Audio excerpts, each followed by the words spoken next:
السلام علیکم۔ Universe of stories میں خوش آمدید۔ قصہ حضرت آدم علیہ السلام کا پارٹ 2۔ آدم و حوا۔ آدم اور حوا کا لفظ دراصل اس لغت سے متعلق ہے جو دنیا کی معدوم اللغات میں شمار کی جاتی ہیں، اس لیے اس کے حقیقی لغوی معنی متعین کرنا دشوار ہے۔ تاہم بعض اہل علم نے آدم کا لفظ عدیم الارض سے ماخوذ سمجھا ہے۔ عدیم الارض کے معنی صفحہ زمین کے ہیں، مطلب یہ کہ ایسا جسم جو مٹی سے تیار کیا گیا ہو۔ چونکہ حضرت آدم علیہ السلام کو اللہ تعالیٰ نے مٹی سے پیدا کیا اور اس لیے آدم علیہ السلام نام رکھا گیا۔ حوا حجو سے ماخوذ ہے۔ حجو کے معنی زندہ شخصیت کے ہیں۔ چونکہ وہ ہر حجو کی ماں ہے اس لیے ان کا نام حوا ہو گیا۔ واللہ اعلم۔ یا اس وجہ سے کہ وہ ایک حیہ زندہ یعنی آدم علیہ السلام سے پیدا کی گئی تھی اس لیے انہیں حوا کہا گیا۔ قرآن حکیم کی سورۃ النساء کی پہلی آیت میں حضرت حوا کا ذکر اس طرح آیا ہے، اور حوا کو آدم علیہ السلام سے پیدا کیا، یعنی بغیر ماں کے آدم علیہ السلام کی پشت سے۔ کہا جاتا ہے کہ آدم علیہ السلام جنت میں سو رہے تھے، بیدار ہوئے تو پہلو میں حوا کو بیٹھا دیکھا، فطرت خود بخود مائل ہو گئی، دونوں میں انس پیدا ہو گیا۔ دوسری تفسیر یہ بھی ہو سکتی ہے کہ حوا کو جن سے آدم سے پیدا کیا گیا، یعنی اس بقیہ مٹی سے جس کے ذریعے حضرت آدم علیہ السلام کا جسم بنایا گیا۔ واللہ اعلم۔ ایک شبہ اور اس کا جواب۔ سیدنا آدم علیہ السلام کو سجدہ نہ کرنے پر ابلیس کو مردود بنا کر جنت سے نکال دیا گیا تھا۔ پھر وہ حضرت آدم علیہ السلام کو جنت میں اس درخت کے قریب کس طرح لایا جبکہ وہ جنت سے باہر ہو چکا تھا؟ اس کا جواب بعض مفسرین نے قرآن حکیم کے الفاظ سے اخذ کیا ہے، جس کا خلاصہ یہ ہے کہ ممکن ہے اس وقت تک ابلیس کا داخلہ جنت میں ممنوع نہیں ہوا ہو، اگرچہ وہ اس وقت تک مردود و مطرود ہو چکا تھا۔ قرآن حکیم نے حضرت آدم علیہ السلام کے زمین پر اترنے کے لیے یہ الفاظ بیان کیے ہیں: تم سب جنت سے نیچے اتر جاؤ۔ اہبطوا جمع کا صیغہ ہے جو حضرت آدم علیہ السلام اور حوا اور ابلیس تینوں کو شامل ہے۔ ممکن ہے ابلیس ایک عاصی و مردود کی حیثیت سے اس کام کے لیے جنت کے کنارے آیا ہو اور حضرت آدم علیہ السلام اور حضرت حوا کو دھوکہ دے دیا ہو۔ دوسرا جواب یہ بھی دیا گیا کہ جنت کے باہر ہی سے بذریعہ وسوسہ حضرت آدم اور حوا کو اس درخت کے قریب لے آیا ہو۔ قرآن کریم کی آیت فَوَسْوَسَ لَهُمَا الشَّيْطَانُ، پھر شیطان نے ان کے دلوں میں وسوسہ ڈالا۔ آیت کا مفہوم بھی اس جواب کی تائید کرتا ہے۔ یہ ایسے ہی ہے جیسے تارولاسکی کے ذریعے آواز کو دور دراز حصوں تک پہنچایا جا سکتا، ایسے ہی شیطان نے اپنے وسوسے کی طاقت سے یہ بات حضرت آدم علیہ السلام کے دل میں پہنچائی ہو۔ ابلیس کی حقیقت۔ ابلیس کے لفظی معنی انتہائی مایوس کے ہیں۔ چونکہ یہ رائندہ درگاہ ہونے کے بعد ہمیشہ ہمیشہ کے لیے رحمت الہی سے مایوس ہو گیا تھا، اس لیے اس کا یہ لقب قرار پایا۔ روایات میں اس کا اصل نام عزازیل یا حارس بیان کیا گیا ہے۔ در منصور میں سید بن منصور کا قول سورہ کہف کے تحت نقل کیا گیا کہ ایک بار فرشتوں کے ذریعے جنات کو ان کی نافرمانی و بغاوت کی سزا دلائی گئی تھی، جس میں بہت سے جنات قتل ہوئے۔ یہ ابلیس بچہ سا تھا، اس کو آسمان پر لا کر رکھا گیا، فرشتوں کے ساتھ تسبیح و تحلیل میں مشغول رہا کرتا تھا۔ قرآن حکیم نے اس کا تعارف اس طرح کیا جس کا ترجمہ یہ ہے: وہ جنات میں سے تھا، پھر وہ اپنے رب کی اطاعت سے نکل گیا، عقل ناقص اور مزاج ناپاک تھا، غرور و تکبر میں مبتلا ہو گیا۔ معیار خلافت۔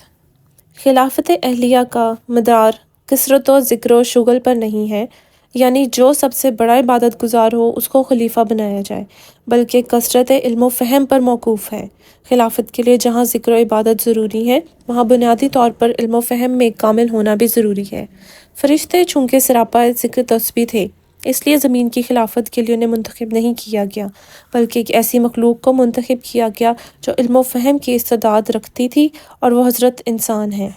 زمین کی خلافت صفت علم کے بغیر ممکن نہیں، کیونکہ خلافت کی اہم ذمہ داری انتظام اور عدل کا رکھنا ہے۔ کسی بھی انتظام کے لیے علم اور فہم ضروری ہیں، اس لیے زمین کی خلافت کے لیے انسان کا انتخاب کیا گیا۔ انبیاء بنی اسرائیل میں سے ایک نبی جن کا نام حضرت شموئیل علیہ السلام بیان کیا جاتا ہے، اپنی قوم پر حضرت طالوت کے حاکم مقرر کرنا چاہا جو ساری قوم میں غریب شمار کیے جاتے تھے۔ اس انتخاب پر قوم نے اعتراض کیا کہ وہ تو ایک غریب مفلوق الحال آدمی ہیں، نہ ان کے ہاں مال و دولت ہے نہ شان و شوکت، لہٰذا ہم میں سے کسی مالدار باحیثیت آدمی کو حاکم مقرر کر دیا جائے۔ حضرت شموئیل علیہ السلام نے فرمایا کہ طالوت کو اللہ تعالیٰ نے علم و قوت تم سے زیادہ عطا کی ہے، وہی خلیفہ اور حاکم بننے کے اہل ہیں۔ اس آیت سے معلوم ہوا کہ خلافت کے لیے علم و فہم ضروری ہے، جو انسان کی فطرت میں اللہ تعالیٰ نے پیدا کی ہیں، اور فرشتوں کی صفت اس سے خالی ہے۔ معیار اسوہ اور عصمت انبیاء۔ حضرت آدم علیہ السلام صرف انسان و بشر ہی نہیں تھے، اللہ تعالیٰ کے برگزیدہ نبی و رسول بھی تھے۔ حضرت ابو ذر غفاری نے عرض کیا، یا رسول اللہ، مجھے بتائیے، کیا آدم نبی تھے؟ حضور اکرم صلی اللہ علیہ وآلہ وسلم نے ارشاد فرمایا، ہاں وہ نبی تھے اور رسول بھی، انہیں اللہ سے شرف تخاطب و تکلم حاصل تھا۔ اور یہ عقلی بات بھی ہے کہ جب وہ پہلے انسان تھے تو نسل انسانی کے لیے انہی کے ذریعے پیغام الہی پہنچنا ضروری تھا، جبکہ وہی ان کے ہادی و رہبر بھی تھے۔ حضرات انبیاء کرام خطا و معصیت کے معصوم ہوا کرتے ہیں، ان پر اللہ تعالیٰ کی مستقل حفاظت و نگرانی قائم رہتی ہے، اگرچہ بشری تقاضوں کے حامل ضرور ہوتے ہیں، لیکن ان کے عمل و ارادے میں ہر قسم کی بدی و شر کے ظہور کو عملاً ناممکن و محال کر دیا جاتا ہے، تاکہ ان کا ہر قول و عمل بلکہ حرکت و سکوت تک انسانیت کے لیے بہترین نمونہ بن سکیں۔ یہی بات قرآن و حدیث سے ماخوذ ہے، البتہ بشریت و انسانیت سے متصف ہونے کی وجہ سے سہو، نسیان، ذلت، لرزش کا امکان باقی رہتا ہے، جو کبھی کبھی عملی بھی اختیار کرتا ہے، لیکن ایسی امکانی صورت میں بھی انہیں اس حالت پر باقی نہیں رکھا جاتا، بلکہ فوراً ہی خبردار کر دیا جاتا ہے کہ وہ اس حالت سے کنارہ کش ہو جاتے۔ سہور اور نسیان کی تو کوئی خطا یا معصیت ہی نہیں ہے جس کی وضاحت ضروری ہو، البتہ لرزش کی تحقیق قابل ذکر ہے۔ لرزش بظاہر ایک ایسا خلاف واقع عمل کو بولا جاتا ہے جہاں عمل و کردار میں بغاوت و سرکشی تو درکنار قصد و ارادے کا بھی دخل نہیں ہوتا۔ بشری تقاضا کے پیش نظر ایک ایسا عمل پیدا ہو جائے جو بظاہر خلاف واقعہ سمجھا جائے، اس عمل میں نیت، قصد، ارادہ قسم کی کوئی چیز شامل نہیں ہوتی۔ اس کی مثال ایسی ہے جیسے ایک 2 سالہ معصوم بچے کے ہاتھ سے کسی کی آنکھ پھوٹ جائے، ظاہر ہے اس عمل میں اس بچے کے علم و ارادی بغاوت اور سرکشی کو کیا دخل ہے؟ بغیر کسی نیت جرم اس سے ایک ایسی بات سرزد ہو گئی جو نہ خطا کہلاتی ہے نہ معصیت و جرم۔ تقریباً ایسی ہی کیفیت انبیاء کرام کے ان واقعات کی ہے جو ان سے بطور لرزش پیدا ہو گئے ہیں، اور یہ اس بشری طبیعت کا خلاصہ بھی ہوتا ہے جو اللہ تعالیٰ نے ان کی فطرت سلیمہ میں شامل رکھا ہے۔ ہاں، بلا ارادہ خلاف حکم کو گناہ عصیان وغیرہ کہتے ہیں، جس کا صدور انبیاء سے محال ہے، اور ان سے بھول چوک کے سرزد ہو جانے میں اللہ کی کئی ایک حکمتیں پوشیدہ ہوتی ہیں، جن کو محققین نے مختلف تعبیرات سے ظاہر کیا ہے۔ ان میں سے ایک یہ بھی ہے کہ امت کے لیے خطا و لرزش میں نبی کا اسودہ نمونہ پیش نظر رہے، جس طرح نبی اپنی ذلت و لرزش کے فوراً بعد رجوع اللہ، توبہ، ندامت، انابت، الہام وزاری کے ساتھ اللہ تعالیٰ کے حضور معافی و درگزر کا خواستگار ہوتا ہے، ایسے ہی امت کو اپنی خطاؤں میں اسی طرح رجوع اللہ ہونا چاہیے۔ موطا امام مالک کی ایک روایت میں اس عنوان کو اس طرح بیان کیا گیا ہے، اس کا ترجمہ یہ ہے، مجھ کو بھلایا جاتا ہے تاکہ امت کے لیے سنت قائم ہو جائے۔ امام غزالی نے ایک اور لطیف حکمت لکھی ہے، فرماتے ہیں، چونکہ انبیاء کرام کے ہاتھوں معجزات اور خرق عادات کا ظہور ہوتا رہتا ہے، اور معجزات کی حقیقت یہی ہے کہ انسانی طاقت ایسے عمل جاری کرنے میں عاجز و درماندہ ہو جائے، تاریخ یہ بتلاتی ہے کہ بہت سی قومیں انبیاء کرام کے معجزات و خرق عادات دیکھ کر ان میں الوہیت و ربوبیت کے قابل ہوئی تھیں، حتیٰ کہ بعض قوموں نے اپنے نبی کو خدا کا بیٹا، شریک خدا جیسے مشرکانہ عقیدوں سے متصف سمجھا ہے۔ اللہ تعالیٰ نے انبیاء کرام کی لرزشوں کو اس گمراہی و بدعقیدگی کے انسداد کا ذریعہ بنایا کہ اگر یہ خدا یا خدائی طاقتوں کے حامل ہوتے تو ان سے لرزشیں نہ ہوتیں، اور وہ اپنی لرزشوں پر پہلے ہی متنبہ ہو جاتے اور ان سے ایسا عمل سرزد نہ ہوتا۔ واللہ اعلم۔ بہرحال انبیاء کرام کی لرزشوں کی حکمت خواہ کچھ بھی ہو، یہ نفوس قدسیہ، نبوت و رسالت کے ساتھ ساتھ بشریت کے لوازم بھی رکھتے ہیں، جنہیں سہو، نسیان، لرزش بھی شامل ہے، جو گناہ یا معصیت قطعاً نہیں۔ حضرت آدم علیہ السلام کے واقعے پر غور کرنے سے یہ حقیقت مزید واضح ہو جاتی ہے کہ حضرت آدم علیہ السلام کی یہ غلطی نہ گناہ تھی، نہ معصیت، بلکہ ایک قسم کی لرزش تھی۔ سورہ بقرہ کی آیت میں یہ الفاظ ہیں، فَأَزَّلَّهُمَا الشَّيْطَانُ، شیطان نے ان دونوں سے لرزش کرا دی۔ یہاں لفظ ذلت استعمال کیا گیا ہے، جس کی وضاحت اوپر آ چکی ہے۔ حضرت آدم علیہ السلام کا یہ عمل لرزش ذلتہ تھا، خطا یا معصیت نہ تھی۔ اور سورۃ طٰہٰ اس میں اور سورۃ اعراف اور اس واقعے کو نقل کرتے ہوئے لفظ وسوسہ سے تعبیر کیا گیا ہے۔ فوسوس الیہ الشیطان، فوسوس لہم الشیطان، شیطان نے ان کو پھسلا دیا یا پھر شیطان نے ان دونوں کے دلوں میں وسوسہ ڈالا۔ پھر اس سورۃ طٰہٰ میں تیسری جگہ اس لغزش و وسوسے کا سبب خود ہی بیان کر دیا گیا کہ حضرت آدم علیہ السلام ہر قسم کے ارادی و عملی گناہ سے پاک تھے۔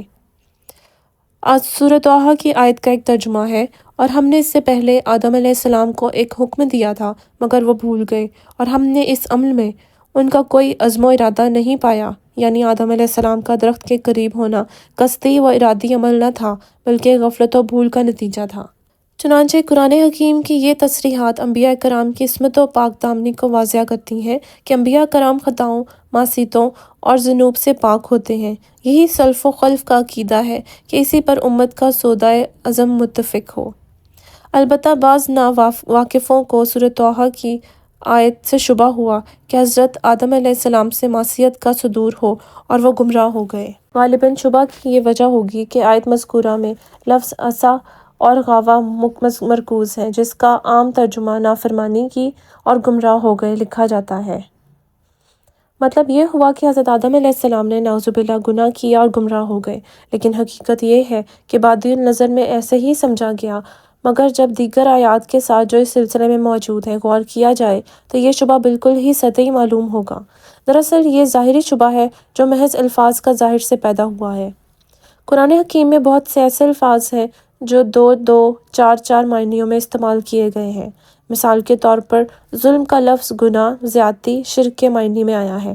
ایسے ہی ضلالت، گمراہی، نقصان، غائب ہونا، حیران و پریشان ہونے کے معنی میں آیا ہے۔ ان الفاظ میں لفظ معصیتن اور غوایتن بھی شامل ہیں۔ ان کے معنی جہاں گناہ کرنا اور گمراہ ہونا آتے ہیں، وہاں معصیتن کے معنی لرزش کے بھی آتے ہیں۔ چنانچہ لغت کی مشہور کتاب لسان العروب اور اقرب الموراد میں صراحت ہے۔ معصیت مصدر ہے، کبھی مجازاً لرزش کے معنی میں بھی آتا ہے۔ اس طرح غوا ضلع یا خابہ کے معنی میں آتا ہے، بہک گئے یا نقصان میں پڑ گئے۔ اب آیت وعصیٰ آدم ربہ فغویٰ کا ترجمہ یہ ہوا، لرزش کھائی آدم علیہ السلام نے اپنے رب کے حکم میں، بس وہ نقصان میں پڑ گئے۔ لہٰذا آیت کا یہ مطلب نہیں کہ آدم علیہ السلام نے نافرمانی کی اور گمراہ ہو گئے، بلکہ صحیح ترجمہ یہ ہوگا، لرزش کھائی اور نقصان میں پڑ گئے۔ یہ کہ جنت جیسی جگہ چھوٹ گئی جہاں ہر قسم کی آسائش مہیا تھی، اور دنیا کی زندگی میں آ گئے جہاں نفع و نقصان دونوں پیش آتے ہیں۔ 2 وضاحتیں۔ شجر ممنوعہ کے کھاتے ہی حضرت آدم علیہ السلام اور حضرت حوا کا وہ لباس جو زیب تن تھا اتر گیا اور ایک دوسرے کے سطر سامنے ہو گئے۔ دونوں درخت کے پتوں سے اپنا سطر چھپانے کی کوشش کرنے لگے۔ یہ لباس کس چیز کا تھا اور اچانک کیوں اتر پڑا؟ یہ 2 سوال ہیں جن کی وضاحت درج کی جاتی ہے۔ ابن کثیر نے وہب بن منبع کے حوالے سے یہ جواب دیا ہے کہ یہ کوئی مادری لباس نہ تھا، بلکہ کانا لباسہ ہوا ما نوراً، دونوں کا لباس نور کا تھا۔ گویا مطلب یہ کہ یہ جنت کا خصوصی لباس تھا جو صرف اسی عالم کے لیے سزاوار تھا۔ حضرت آدم علیہ السلام اور حضرت حوا جس دنیا میں اترنے والے تھے، اس کے مناسب نہ تھا کہ اس لیے وہ لباس اتار دیا گیا۔ یہ ایسے ہی ہے جیسے پیدائش کے وقت مولود کا وہ لباس جو بطن مادر میں زیب تن رہتا ہے، پیدائش کے بعد اتار دیا جاتا ہے۔ وہ ایک باریک سی جھلی ہوتی ہے جو بچے کے بدن پر لپٹی ہوئی رہتی ہے۔ بعض مفسرین نے دوسرے سوال کی یہ وضاحت کی ہے کہ لباس کا اچانک اتر جانا دراصل اس نادانستہ لرزش کا نتیجہ تھا جو حضرت آدم علیہ السلام اور حضرت حوا سے سرزد ہو گئی تھی۔ اللہ تعالیٰ نے اپنے فضل و کرم سے جنت میں ان کی سطر پوشی کا انتظام فرمایا تھا۔ جب ان حضرات سے یہ لرزش ہو گئی تو اللہ کی حفاظت ان سے ہٹا لی گئی، ان کا پردہ کھول دیا گیا اور انہیں خود اپنے نفس کے حوالے کر دیا گیا۔ گویا اس حقیقت کا اظہار تھا کہ جب کسی انسان سے عدول حکمی ہو گئی تو دیر یا سویر اس کا پردہ کھل کر رہے گا اور اسے خود اس کے حوالے کر دیا جائے گا۔ حضور اکرم صلی اللہ علیہ وآلہ وسلم کی دعاؤں میں بھی یہ مرکوز ہے۔ ترجمہ: خدایا مجھ کو ایک لمحے کے لیے بھی میرے نفس کے حوالے نہ فرما اور مجھ سے اپنی عطا کردہ نعمت کو نہ چھین لے۔ ابو البشر: حضرت آدم علیہ السلام روئے زمین کے پہلے بشر ہیں، اس لیے انہیں ابو البشر کہا جاتا ہے۔ البتہ طبقات الارض کے بعض ماہرین نے یہ ثابت کرنے کی کوشش کی ہے کہ وہ موجودہ انسانی دنیا سے پہلے بھی اس زمین پر ایک انسان جیسی مخلوق کا وجود رہا ہے۔ جس کا زمانہ حضرت آدم علیہ السلام سے 3000 سال پہلے کا ہے۔ اس مخلوق کا نام تیامزر تال بتایا جاتا ہے، جو 6 کروڑ نفوس پر مشتمل تھی۔ خیال کیا جاتا ہے کہ پوری آبادی کسی جرم کی پاداش میں ہلاک وضع کر دی گئی۔ اس تحقیق کی بنیاد آثار قدیمہ کی وہ ہڈیاں ہیں جو زمین کی کھدائی میں ظاہر ہوئے ہیں، جو اپنی قد و قامت، شکل و صورت میں موجودہ انسانی اعضاء سے بہت حد تک مشابہت رکھتے ہیں۔ لیکن قرآن حکیم اور نبی کریم صلی اللہ علیہ وسلم نے اس بارے میں کوئی وضاحت نہیں فرمائی۔ تذکرہ سیدنا آدم علیہ السلام کے سلسلے میں جس قدر بھی آیات موجود ہیں، ان میں سے یہی معلوم ہوتا ہے کہ حضرت آدم علیہ السلام اس زمین کے پہلے بشر ہیں۔ انسانیت کا آغاز انہی سے ہوا۔ یہی زمین کے پہلے انسان اور نبی ہیں۔ نسل انسانی حضرت آدم علیہ السلام ہی سے شروع ہوئی۔ یہی اسلامی عقیدہ ہے اور ہمارے علم و یقین کے لیے صرف اس قدر کافی ہے جو ہم کو قرآن جیسے علم یقین اور وحی الہی کے بعد حاصل ہوا ہے۔ علم و یقین کے لیے یہ 2 ماخذ کافی ہیں۔ فرشتوں کی حقیقت۔ حضرت آدم علیہ السلام کے تذکرے میں فرشتوں کا ذکر کثرت سے آیا ہے۔ فرشتے اللہ کی مخلوقات میں سے ایک خاص مخلوق ہیں جو نور سے پیدا کیے گئے ہیں۔ وہ ہم کو دیکھ لیتے ہیں لیکن ہم ان کو نہیں دیکھ پاتے۔ قرآن پاک کی ایک آیت کا ترجمہ۔ اللہ جو انہیں حکم دیتا ہے اس کی نافرمانی نہیں کرتے، اور جو حکم بھی انہیں دیا جاتا ہے اسے بجا لاتے ہیں۔ فرشتے خدائی اختیارات کے حامل نہیں ہوتے، اللہ تعالیٰ ان کے ذریعے اس عظیم الشان کائنات کا انتظام چلاتا ہے۔ یہ سلطنت الہی کے اہل کار ہیں، اپنے فرائض منصوبی کے لیے جس وقت جو ضرورت پیش آتی ہے ویسی ہی صورت اختیار کر سکتے ہیں۔ بعض ان میں سے ایسے قوی ہیں کہ تنہا ایک شہر کو تہس نہس کر سکتے ہیں۔ ان میں نافرمانی کا کوئی عنصر نہیں، یہ خیر محض ہوتے ہیں۔ یہ اپنی ذوات میں نفع یا نقصان کا اختیار نہیں رکھتے۔ جاہل قومیں ان کی قوت و طاقت کا مظاہرہ دیکھ کر ان کو خدائی میں حصے دار، خدا کا رشتہ دار، اور بعضوں میں ان کو خدا کی بیٹیاں قرار دیا گیا ہے۔ اسلام نے ان غیبی ہستیوں کو تسلیم کرنے اور ان کو خدا کی مخلوق جاننے کی ہر مسلمان پر پابندی عائد کی ہے اور اس کو اسلام کے بنیادی عقائد میں شمار کیا ہے۔ ان میں سے بعض کے نام قرآن حکیم اور احادیث رسول میں بیان کیے گئے ہیں۔ ان کی جملہ تعداد کا علم صرف اللہ تعالیٰ کو ہے۔ سورہ مدثر کی آیت کا ترجمہ۔ اور تیرے رب کے لشکروں کو خود اس کے سوا کوئی نہیں جانتا۔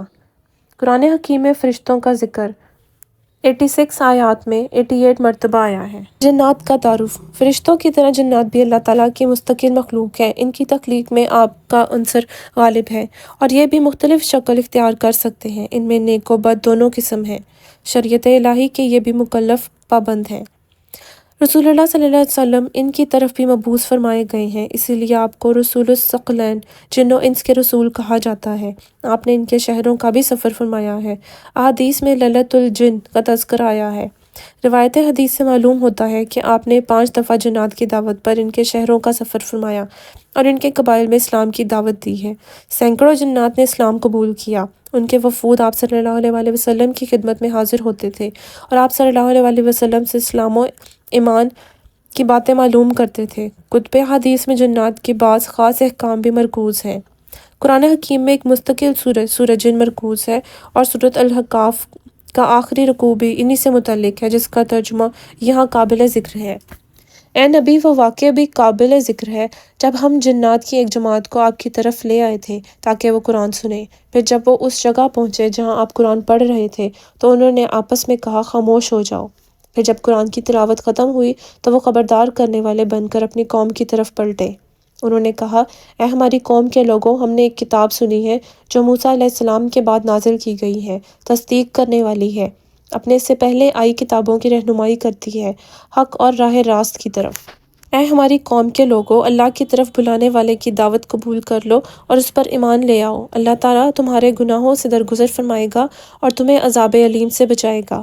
اور جو کوئی اللہ کے داعی کی بات نہ مانے گا تو وہ زمین کے کسی حصے میں بھاگ کر خدا کو ہرا نہیں سکتا اور خدا کے سوا اس کا کوئی مددگار نہ ہوگا، اور ایسے لوگ سرِ گمراہی میں ہوں گے۔ جنات میں ولادت و موت کا سلسلہ بھی ہے۔ ان کی عمریں نسبتاً انسانوں سے زیادہ طویل ہوتی ہیں۔ قرآن حکیم نے ان کے بارے میں یہ وضاحت کی ہے کہ وہ انسانوں کو جس طرح دیکھ لیتے ہیں، انسان ان کو نہیں دیکھ سکتے۔ سورہ اعراف کا ترجمہ۔ بے شک وہ اور اس کے ساتھی تم کو ایسی جگہ سے دیکھ لیتے ہیں جہاں سے تم انہیں نہیں دیکھ سکتے۔ قرآن حکیم کی 31 آیت میں 32 مرتبہ جن کا لفظ آیا ہے۔ چونکہ فرشتے اور جنات ہم کو نظر نہیں آتے، صرف اس وجہ سے ان کے وجود کا انکار کر دینا کوئی معقول بات نہیں ہوگی۔ کائنات میں آج بھی بہت سی چیزیں ایسی ہیں جو انتہائی حساس دوربین و خوربین سے بھی نہیں دیکھی جا سکتی، لیکن اس کے باوجود ماہرین فلکیات ان چیزوں کا اقرار کرتے ہیں اور ایسی غیر مشاہد اشیاء کے وجود کو تسلیم کرتے ہیں۔ ماضی قریب میں بہت سی چیزوں کا انکار کیا جاتا تھا، لیکن آج ان کو مسلم ہی نہیں بلکہ دلیل سے ثابت بھی کیا جاتا ہے اور ان کے وجود پر دلائل قائم ہیں۔ فرشتوں اور جنات کے بارے قرآن حکیم ہم کو اس کا یقین دلاتا ہے اور اس کے وجود کو مستقل و وجود قرار دیتا ہے، تو اب ہم کو کسی کے نظریات سے متاثر ہونے کی کوئی گنجائش نہیں، اور اللہ کی بات سے زیادہ کس کی بات سچی ہو سکتی ہے۔ ایک مشت خاک تخلیق سیدنا حضرت آدم علیہ السلام کے سلسلے میں یہ بات بھی قابل غور ہے کہ ایک مشت خاک پر جب اللہ تعالیٰ کی عنایت و توجہ پڑی تو اس کی عظمت و مرتبت کہاں سے کہاں تک پہنچی۔ وہ مسجود ملائکہ ہوئے، خلیفۃ اللہ کا منصب اور صفی اللہ کا لقب پایا۔ معلوم ہوا کہ اللہ تعالیٰ کی نظر عنایت و کرم اگر کسی معمولی شے پر بھی پڑ جائے تو وہ بڑے سے بڑے مرتبے اور جلیل القدر منصب پر فائز ہو جاتا ہے۔ فطرت کی حکمرانی لغزش سیدنا آدم علیہ السلام سے بھی یہ اخذ کیا جا سکتا ہے کہ جلالت و عظمت بڑے سے بڑے کمالات پر فائز ہو کر بھی انسان اپنی بشری و طبعی خصوصیات سے خارج نہیں ہوتا۔ سیدنا آدم علیہ السلام جو کمال انسانیت کے علامت اور اخلاق خداوندی کے اعلیٰ ترین مظہر ہیں، وہ بھی ابلیس اللعین کے وسوسے سے متاثر ہو گئے۔ اخلاق و کردار کی بلندی کے باوجود انسان انسانیت کے دائرے سے باہر نہیں ہوتا۔ وہ نہ فرشتوں کی صف میں جا ملتا ہے اور نہ اللہ کے صفات کا سہیم و شریک قرار پاتا ہے۔